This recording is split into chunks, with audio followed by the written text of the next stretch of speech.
ಬರ್ಸ್ತೀನಿ ಅಂತಂದ್ರೆ ಯಾವ ಥರ ಮಾಡ್ತೀರಾ? ಕೋಪನ ಎಸ್. ಕೋಪ ಬರ್ಸೋದು ಅಂತ ಹೇಳಿದ್ರೆ ನಾನು ಕೆಲವು ಪ್ರಶ್ನೆಗಳು ಕೇಳ್ತೀನಿ.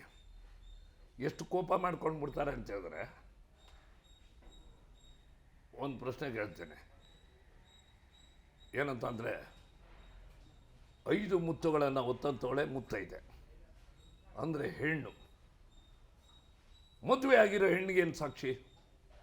ಎಲ್ಲರೂ ಹೇಳ್ಬಿಡ್ತಾರೆ ಅಲ್ವಾ? ಮದುವೆ ಆಗಿರೋ ಹೆಣ್ಣಿಗೆ ತಾಳಿ ಸಾಕ್ಷಿ ಅಂತ ಹೇಳ್ತಾರೆ. ಹಾಗೆಯೇ ನಾನೊಂದು ಮತ್ತೊಂದು ಪ್ರಶ್ನೆ ಹಾಕ್ತೀನಿ. ಮದುವೆ ಆಗಿರೋ ಹೆಣ್ಣಿಗೆ ತಾಳಿ ಸಾಕ್ಷಿ, ಮದುವೆ ಆಗಿರೋ ಗಂಡಿಗೆ ಏನು ಸಾಕ್ಷಿ ಅಂತ ಪ್ರೇಕ್ಷಕರು ಕೊನೆ ತನಕ ಕೂತ್ಕೊಂಡ್ಬಿಟ್ಟಿರ್ತಾರೆ. ಯಾರು ಗೊತ್ತಿಲ್ಲ ಗೊತ್ತಿಲ್ಲ ಗೊತ್ತಿಲ್ಲ ಅಂತ ಹೇಳ್ತಾರೆ. ಕೆಲವರು ಗಡ್ಡ ಬಿಟ್ಟುಬಿಟ್ಟಿರ್ತಾರೆ ಅಂತ ಹೇಳ್ತಾರೆ, ಕೆಲವರು ಸಪ್ಪೆ ಮುಖ ಹಾಕೊಂಡ್ಬಿಟ್ಟಿರ್ತಾರೆ ಅಂತ ಹೇಳ್ತಾರೆ. ನಾನು ನಾಟಕದ ಕೊನೆ ತನಕ ಹೇಳಕ್ಕೆ ಹೋಗೋದೇ ಇಲ್ಲ. ನಾನು ಕೆಲವರು ಕೋಪದೊಂದು ಮದುವೆ ಆಗಿರೋ ಗಂಡಿಗೆ ಏನು ಸಾಕ್ಷಿ, ಏನು ಹೇಳಲೇ ಇಲ್ಲ ನೀವು ಅಂತ ಕೋಪ ಮಾಡ್ಕೊಂಡಿರ್ತಾರೆ. ಒಂದು 10-15 ಸಾವಿರ ಜನ ಕೊನೆ ತನಕ ಪ್ರೇಕ್ಷಕರು ಕಾಯ್ತಾ ಇದ್ರೆ ಕೊನೆಯಲ್ಲಿ ಹೇಳ್ತೀನಿ ನಗ್ತಾ ಮನೆಗೆ ಹೋಗ್ತಾರೆ. ಇದು ಕೋಪವನ್ನು ಬರ್ಸುತ್ತಾರೆ. ಓಕೆ, ಬರ್ಸ್ಬಿಡ್ತೀವಿ ನಮ್ಮ ವೀಕ್ಷಕರಿಗೆ ಕೋಪ ಬಂತ. ಹಾಗಾದ್ರೆ ಸಾಕ್ಷಿ ಅಂದ್ರೆ ಸರ್ ಆ ಸಿಚುಯೇಷನ್ ಒಂದ್ಸಲ ಕ್ರಿಯೇಟ್ ಮಾಡಿ ಕೋಪದಲ್ಲಿ ಮಾತಾಡಿ ನಮ್ಮ ವೀಕ್ಷಕರಿಗೆ ಯಾವ ತರ ಮಾತಾಡ್ತೀರಾ ಅಂತ.